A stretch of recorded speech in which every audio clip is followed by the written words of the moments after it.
কম বেশি সবাই মাটির চুলায় রান্না করতে পছন্দ করে, আমিও বেশ পছন্দ করি। তাই তো এবার গ্রামে গিয়ে রান্না করলাম মাটির চুলায় চিংড়ি মাছ ভুনা।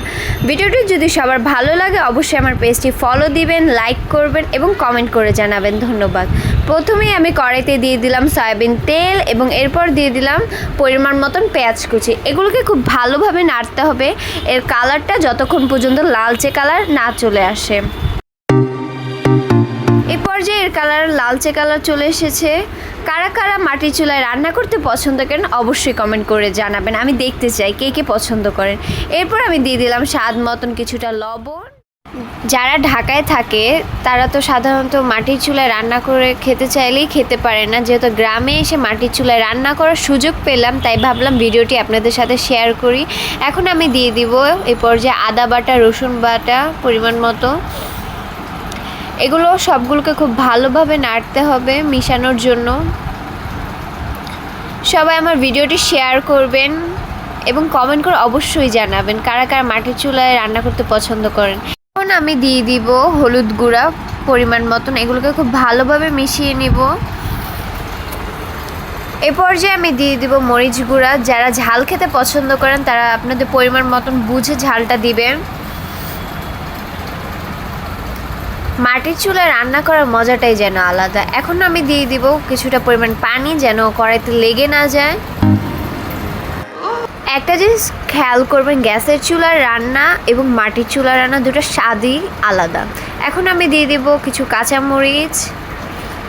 এখানেও আপনারা যারা মরিচ ঝাল বেশি খান তারা মরিচের পরিমাণটা একটু বেশি দিবেন, যারা কম খান তারা কমিয়ে দিতে পারেন। এখন আমি দিয়ে দিব ধুয়ে রাখা কাটা চিংড়ি মাছ। চিংড়ি মাছগুলো অবশ্যই ভালোভাবে পরিষ্কার করে নেবেন, কারণ এর ভিতরে কিছু ময়লা থাকে যা ক্ষতিকর। এখন এগুলোকে খুব ভালোভাবে নেড়ে মিশিয়ে নেব একসাথে। কিছুক্ষণ পর দেখতে পাচ্ছেন কি সুন্দর একটা কালার চলে এসেছে। এখন এগুলোকে খুব ভালোভাবে নেড়ে নেব কিছুক্ষণ সময় ধরে।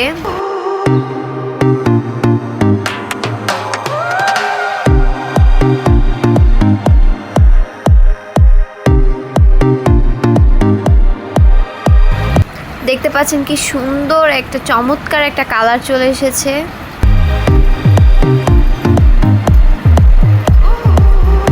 এখন আমি দিয়ে দিলাম কিছুটা পরিমাণ পানি।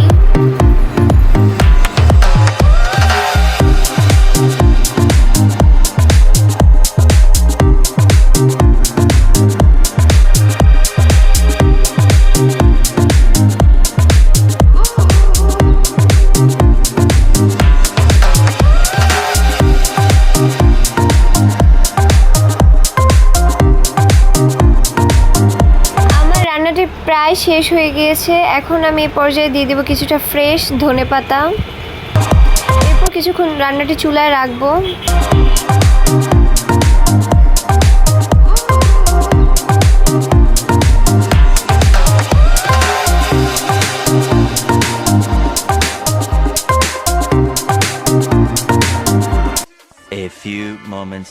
মাটির চুলায় চিংড়ি মাছ রান্নাটি আমার শেষ। আশা করি ভিডিওটি সবার খুব ভালো লেগেছে।